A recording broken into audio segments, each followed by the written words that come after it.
अगर भगवान भूत अधिपति भगवान शंकर का स्मरण कर कर, पंचाक्षर मंत्र का स्मरण कर कर अगर आप पूजन में बैठ रहे हैं, लक्ष्मी पूजन कर रहे हैं, तो ये पक्का है अगर हमसे कुछ त्रुटि हो भी गई तो भगवान भोलेनाथ उसको क्षमा कर देंगे। और माता से निवेदन करना, हे लक्ष्मी मैया, हे वैभव लक्ष्मी, हे माता अष्टलक्ष्मी, हे माँ संतान लक्ष्मी, धान्य लक्ष्मी, वैभव लक्ष्मी, प्रतिष्ठा लक्ष्मी, यश लक्ष्मी, कीर्ति लक्ष्मी, आरोग्य लक्ष्मी, संतान लक्ष्मी, हे माँ ऐसी कृपा करिए, आप हमारे घर से रुष्ट होकर ना जाइएगा। ये घर, ये परिवार, ये सब आपका है,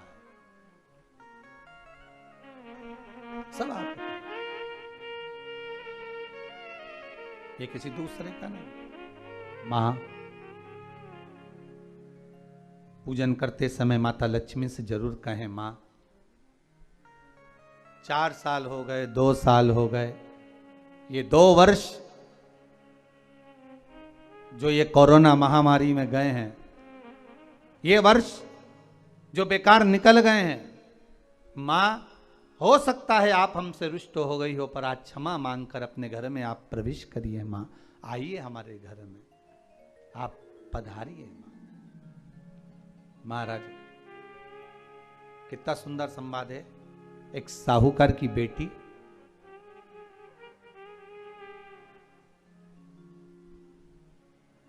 साहूकार की पुत्री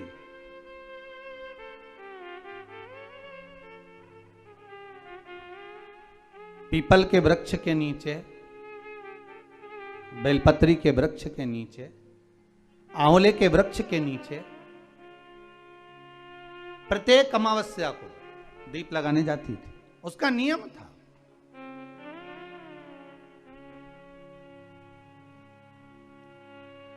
साहूकार की पुत्री प्रत्येक अमावस्या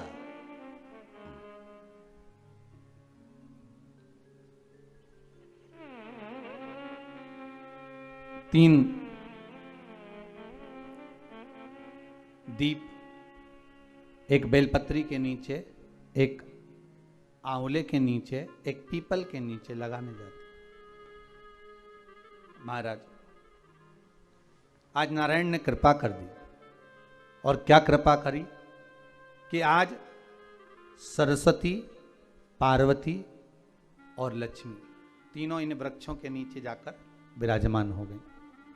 पार्वती मैया तो पहले से ही बेलपत्री के नीचे है,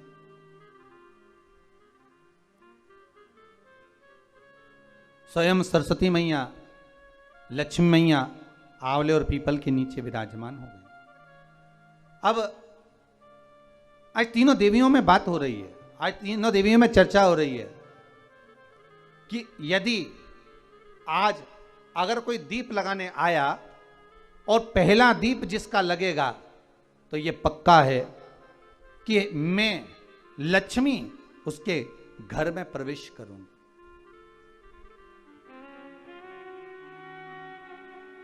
सरस्वती जी बोली, जो पहले बार दीप लगाने के लिए प्रथम में आएगा मैं उससे अपनी सहेली बना लूंगी, उसको अपनी मित्र बना लूंगी। पार्वती जी बोली, जो प्रथम दीप लगाने आएगा, पार्वती जी कहती हैं मैं भगवान शिव से कहकर उनका कल्याण करवा दूंगी। अब ये साहूकार की बेटी, वो साहूकार जो कहने का तो साहूकार था, धन पूर्व में बहुत था, पर अब इसके पास में कुछ भी नहीं बचा था। देखिए सुख दुख तो जीवन में चलता रहता है। आज सुख है, कल दुख है, फिर दुख है, फिर सुख है, ये जीवन में चलता रहता है। भगवान ने दिया, हो सकता है पूर्व में आपके पास में खूब धन होगा, वैभव होगा, सत्ता होगी, फैक्ट्रियां भी होंगी, दुकान भी होगा, धंधा भी होगा, पानी भी होगा, सब कुछ, सारी सत्ता आपके पास में होगी, पर समय की घड़ी किसने देखी है साहब? कौन देखा घड़ी को, कौन देखा पल को? इसीलिए कहते हैं ना, बार बार कहते हैं, तेरा पल पल बीता जाए, मुख से जप ले नमः शिवाय, ओम नमः शिवाय, ओम नमः शिवाय। बड़ी मुश्किल से मिलता है। घड़ी, पल, समय, नक्षत्र कब बदल जाए किसको मालूम है? आज साहूकार के जीवन में था साहूकार कहने का, पर धन नहीं था, वैभव नहीं था, सब समाप्त हो गया था, कहीं पैसा चले गया, लग गया। महाराज बेटी ने वही दीप तैयार करे। दीपावली की अमावस्या नहीं थी, पर दूसरी जो अमावस्या थी, उस अमावस्या पे उसने दीप लगाया। जैसे दीप लगाया, 3 देवियों ने आवाज लगाई, अरे सखी सुनो तो। साहूकार की बेटी बोली, किसकी आवाज आ रही है? अरे सखी सुनो तो। सखी ने कहा, क्या बात है? आवाज आई, 3 सुंदर स्त्रियां, बड़ी सुंदर युवती बनकर, सुंदर आभूषण वस्त्र पहनकर बैठी हुई थी। एक ही जगह पर तीनों बैठी हुई हैं। इसी को त्रिवेणी कहते हैं महाराज। जो त्रिवेणी का जो वृक्ष होता है, उसमें 3 त्रिवेणी का जो वृक्ष होता है, उसमें दिए लगाने का बड़ा महत्व होता है, तो इसी को त्रिवेणी कहते हैं। तीनों बैठी हुई थी। अब तीनों बैठी, आवाज लगाया, हम आपको सहेली बनाना चाहते, सखी बनाना चाहते, आप हमारी सहेली बनेंगी? अब इस साहूकार की बेटी को लगा, ये तो बहुत पैसे वाली दिख रही हैं, धनपति दिख रही हैं, और मैं तो गरीबड़ी, और ना जाने में अगर इनकी सखी बन गई तो फिर इनको क्या मुझे देना पड़ जाए, कोई भरोसा है? इसलिए शास्त्र कहता है कि मित्र भी बनाओ तो सोच समझ कर बनाओ। मित्र भी बनाओ तो सोच समझ कर बनाना। ज्यादा धनपति मित्र बन गया तो मन में आएगा कि जब ये घर आएगा तो इसको घृत का भोजन तो कराना ही पड़ेगा, घी का भोजन तो कराना ही पड़ेगा। इसलिए मित्र भी बने तो ऐसा बने कि जो आपके सम्मुख में हो, उसको धन और वैभव से मतलब ना हो, उसको सत्ता से मतलब ना हो, आप उसको केवल आप से मतलब, आपकी मित्रता से मतलब। साहूकार की बेटी ने कहा, मैं आपको कल बताती हूं, मेरे पिताजी से पूछूंगी मैं आपको मित्र बनाऊं कि ना बनाऊं। ठीक है, चलिए घर पहुंची।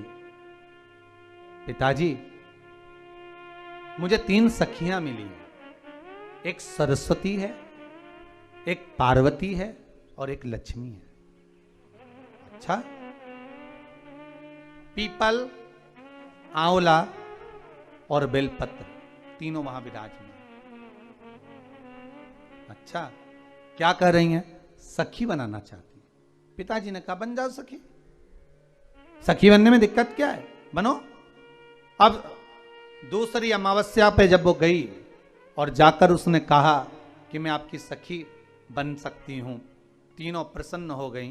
तो उसमें से एक सखी माता लक्ष्मी ने कहा कि चलो आज तुम हमारे घर चलो, हम तुम्हारा सम्मान करना चाहते हैं।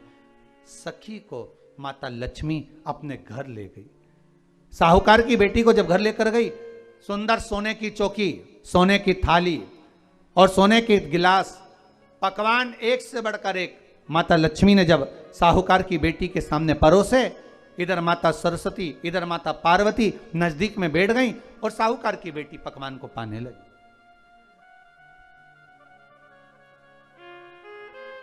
साहूकार की बेटी पकवानों को पा रही है, भोजन ग्रहण कर रही है। अब भोजन करने के बाद साहूकार की बेटी चली गई। अब जाते से ही माता लक्ष्मी जी ने कहा, सुनो सखी, अगली जो अमावस्या आ रही है, आपको मालूम है वो कौन सी अमावस्या है? नहीं। कहा, दीपमालिका, दीपावली की अमावस्या, आपको मालूम है? ओहो, पर एक बात हम आपको कहें। लक्ष्मी जी बोली, एक बात हम आपको कहें। हाँ बोलिए। हम चाहते हैं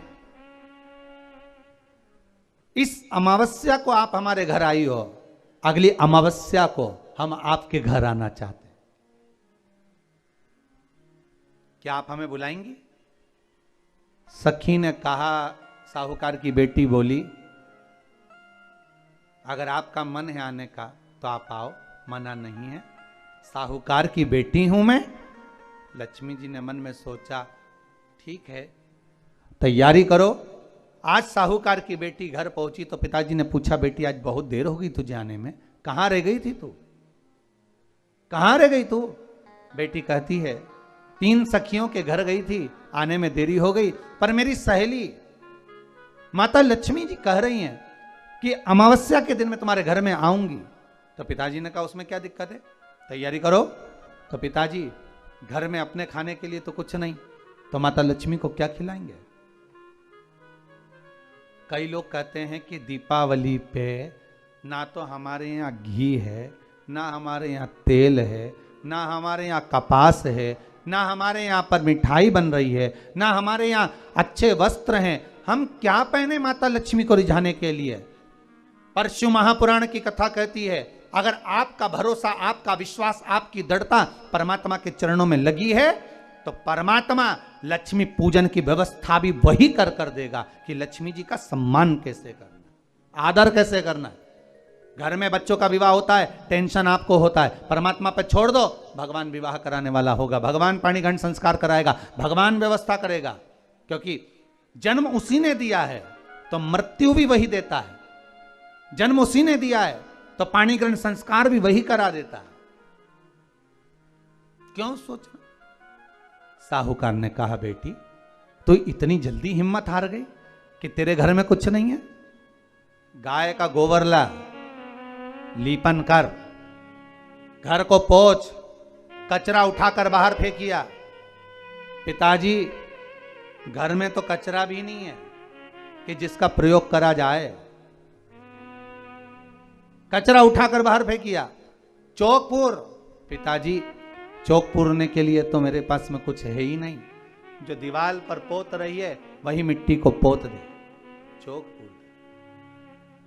उनके घर गई थी, सोने की चौकी पर सुंदर आनंदमय भाव से बिठाया है मुझे, सुंदर सोने की थाली में भोजन कराया है मुझे,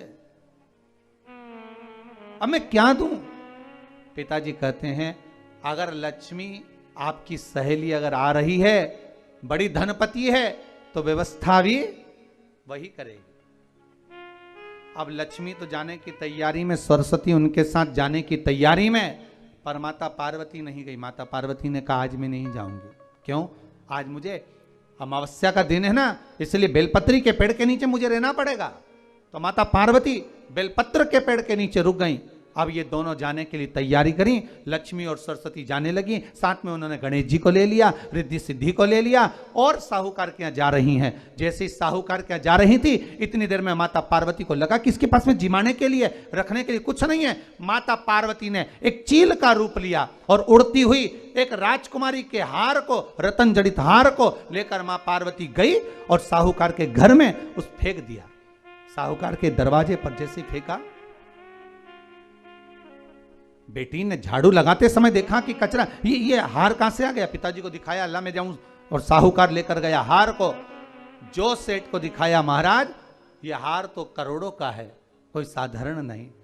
धन मिला तो सबसे पहले जाकर एक सुंदर चौरंग लाया, पाटा लाया, उस पाटे पर सुंदर वस्त्र बिछाया और माता लक्ष्मी के आदर की तैयारी के लिए सुंदर सुंदर घर में पकवान बनने लगे साहब। और सुंदर सुंदर पकवान बने। जैसे ही लक्ष्मी घर में प्रवेश करी, सरस्वती प्रवेश करी, गणेश प्रवेश करे, रिद्धि सिद्धि प्रवेश करी, लक्ष्मी जी ने पहला संबोधन कहा, क्यों सखी तू तो कह रही थी कि मेरे पास में कुछ भी नहीं, फिर इतना सारा सामग्री कहां से आ गई।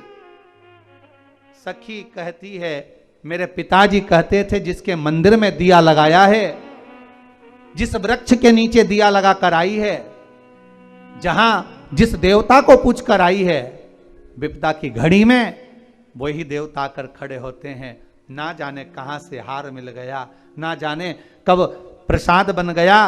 लक्ष्मी जी ने ध्यान लगा कर देखा कि पार्वती क्यों नहीं आई थी। समझ में आ गया कि एक सखी पूरी व्यवस्था करने में लग गई थी। ऐसी है मेरी माँ लक्ष्मी, ऐसी है माँ पार्वती, ऐसी है माँ सरस्वती। उनकी आराधना 3 दिन से आप पाटा लगाकर पूजन कर रहे हो। आज भी दीपावली का पूजन भी आपको ऐसे ही करना है। जितना पूजन आप